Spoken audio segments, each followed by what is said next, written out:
Welcome to Babblecom 5. This is episode 4 of season 3 of Babylon 5, Passing Through Gethsemane. One of those interesting cases where even the thumbnail on the DVD preview screen utterly spoils the episode if you know who's involved. Sheridan has clearly been challenged to a chess game by the head of the resident monk's brother Theo, who proceeds to checkmate him, with Ivanova and a monk called Edward watching on, having first poked fun at the captain's meandering choice of faith.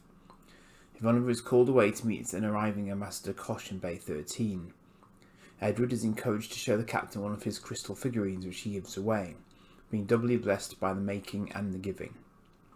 In Bay 13, Ivanova watches Kosh's ship dock up, and interestingly, he doesn't seem to have been aboard as he steps out from behind her for formality, a returning.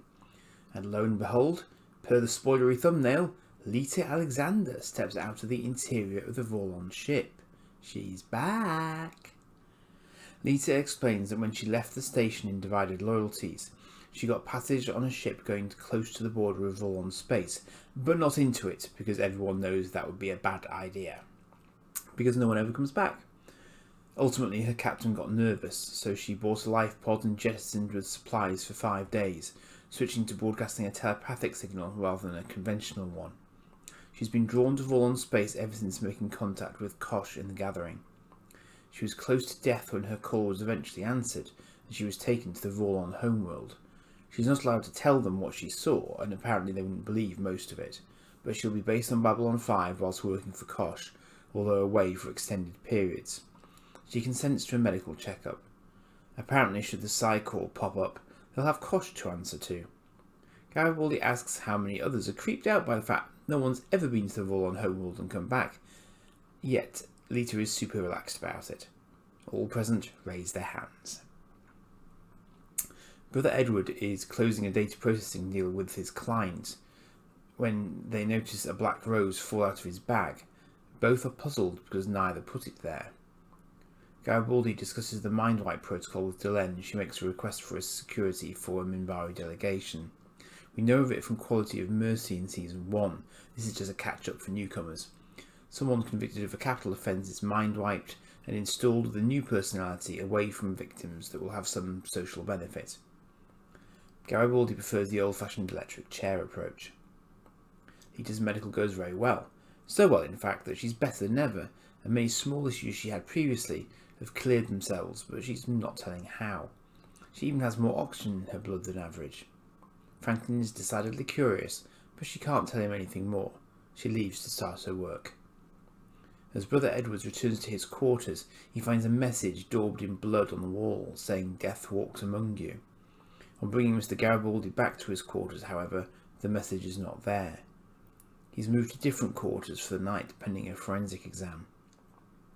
Londo accosts Lita as she exits the lift, and he knows where she's been and would pay an arm and a leg for information on it, but when he threatens her with a Psi Corps, she rounds on him and points out that because she's not in the Corps anymore, their pesky rules don't apply.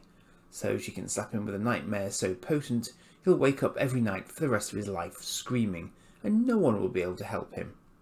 He very sensibly backs down, noting he's got enough nightmares of his own to be going on with at the moment.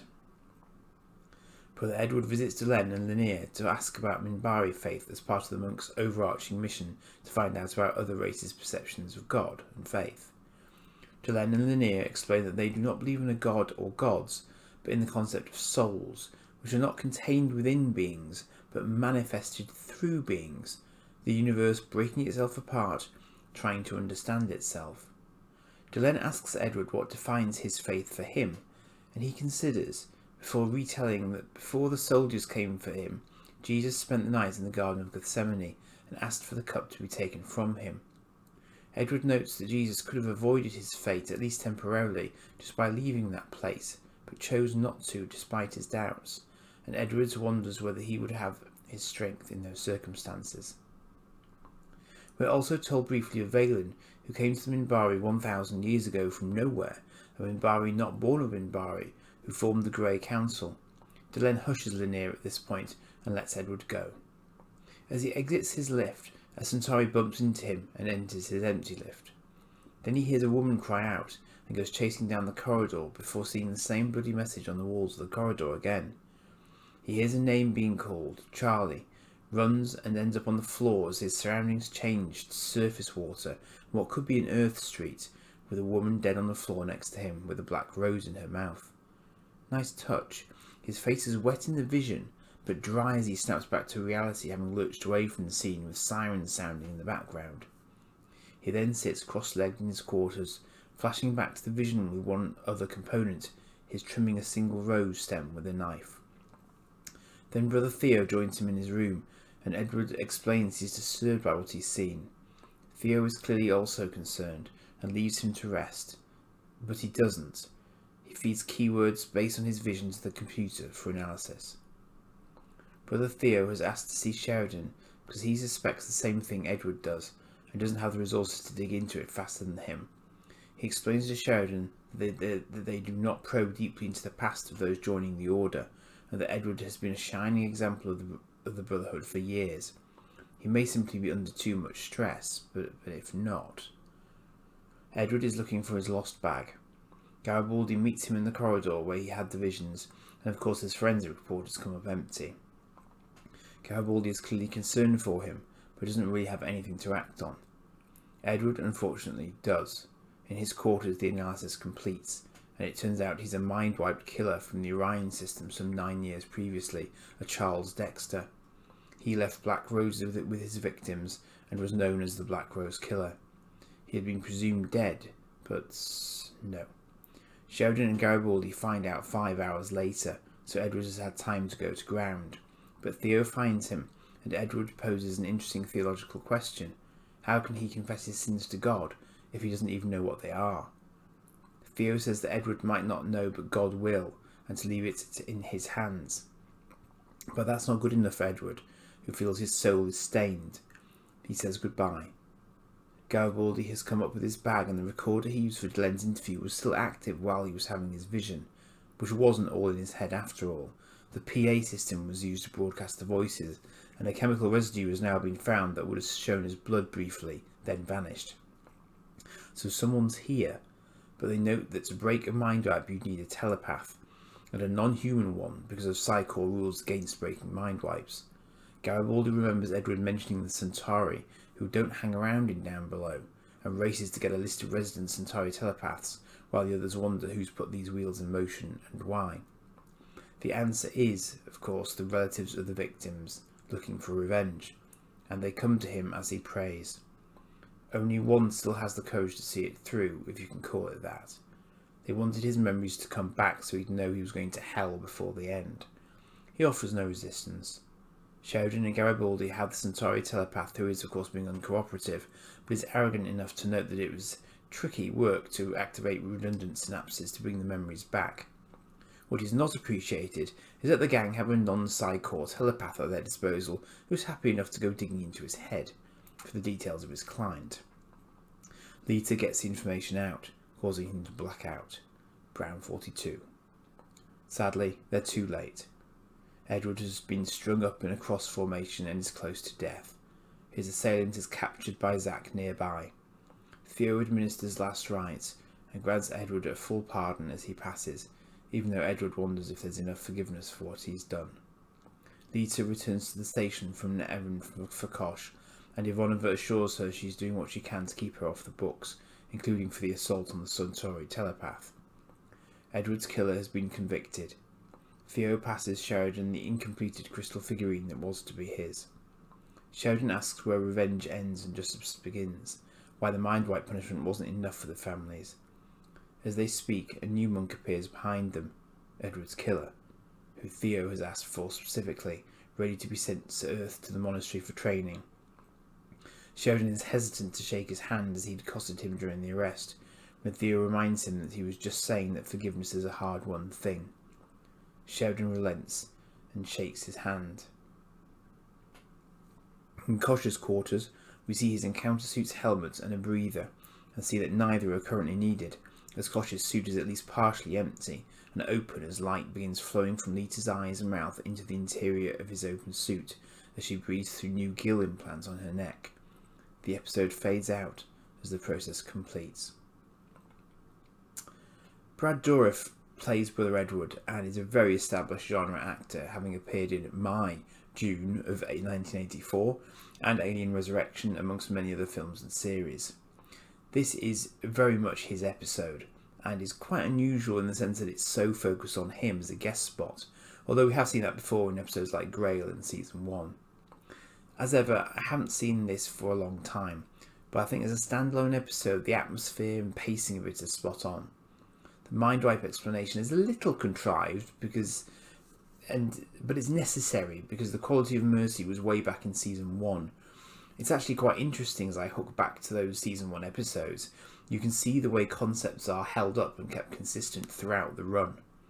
Also very clever to see the cycle begin again right at the end of the episode, where Theo calls dibs on the latest mind-wiped killer so he can fill Edward's shoes. Which is even more ironic when you consider that that is probably absolutely the last thing he would have wanted while himself, to fill the gap left by his mother's killer. That's karma, in big capital letters right there, I guess, which would, I'm sure, have tickled JMS and explains why we do this little time jump to get Lita off and back onto the station and complete the trial by the end of the episode.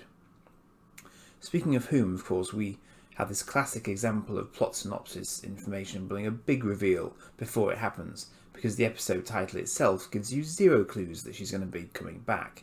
This often happens with Amazon, I find, as well, that they give you a helpful synopsis which blows the episode all to hell. Anyway, back she is, and then some, because as is apparent both from Franklin's examination and the final scene, this is new and improved Lita, at least physically.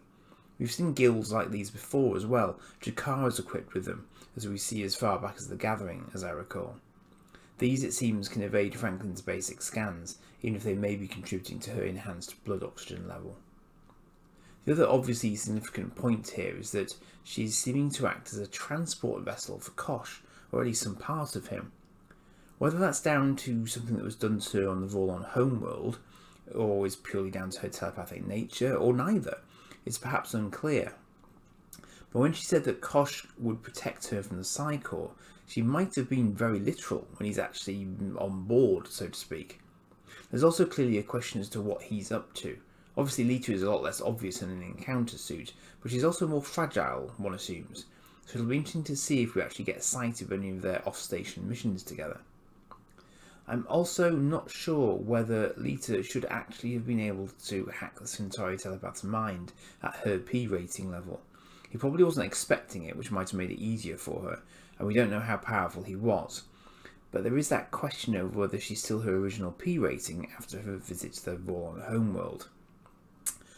I've also just remembered, and this is unscripted, that there is an episode where Sheridan is inhabited by some form of energy being and takes it back to the rift near where Babylon 4 disappeared, and the effect of that creature leaving him was very similar to the effect of Lita letting go of Kosh so that he could go back into his encounter suit. And I'm just wondering if there's a connection there, because yeah, it's interesting. I wonder if I think that Sheridan would have known if it was a Vorlon because he's had some contact with Kosh, but there is that distinct possibility that it could have been something related to a Vorlon. I don't know. I'll leave that one with you. Kosh, of course, is partly responsible for the monks coming to the station, having made it into something of a religious hotspot. And this episode explores the Minbari faith in the soul a little more, although we sort of knew about that already. We know that the Centauri have a large number of household gods, whilst the Narn seem to have perhaps a couple of prophet-based holy books, such as Jaquan, that Jakar follows. JMS isn't a religious person as such, I believe, but being JMS, he researches hard, and it was lovely to hear Brother Edward explore his own belief, and then have him have the courage to face his own Gethsemane moment. The underlying question, I suppose, is how genuine is this construct personality? Can it get forgiveness for the original personality?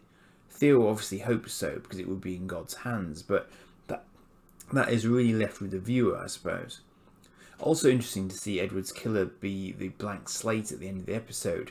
You wonder how the new personality is actually put together with a high degree of functionality in place.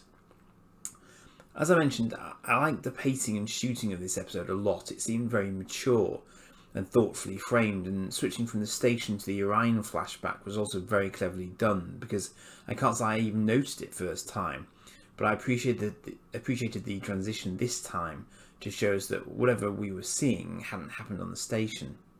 Does the reveal get telegraphed? Well, yes, to a certain extent, but the episode has to resolve, in fairness, so that's not unreasonable. It is interesting, though, that there's this exposition piece about mind rights built into the episode, when long-time followers of the show will already be familiar with it as a concept, but of course you can't assume that knowledge of the viewer, so it has to go in. It's just one of those nice-to-haves for people to point a finger at and annoy less enlightened viewers with, if they're so inclined. I think Ivanova has a lot of love for Kosh's ship. She explained it very fondly to Sheridan not long after he came on board, and she seems happy to see it again in this episode. We know Bay 13 is its regular home, and it's possibly one of the largest ships to actually dock inside the station. We've seen wider shots of transports in more open bay areas, but Bay 13 seems to be particularly enclosed, which makes perfect sense if you want privacy. Perhaps the numbered bays are specifically for ambassadorial ships that require a high degree of security or some such. This is certainly a well-played, spiritually leaning episode that has some very strong moments in it, and I might look at what others have said about it after it's actually out of interest. I think this sort of episode is probably something of a risk in the States, and I'm thinking of the manner in which Edward is strung up at the end in particular, but obviously it got cleared, and I do think that science fiction is often something of a safe haven for these topics to be explored, because networks can be quite dismissive of it as a genre. Same goes for comics too. I think with this episode we're nicely warmed up for season 3 now, and I've even got this done a couple of days ahead of time, so maybe I'll be able to build something approaching a buffer again. Time will tell. Catch you for the next one.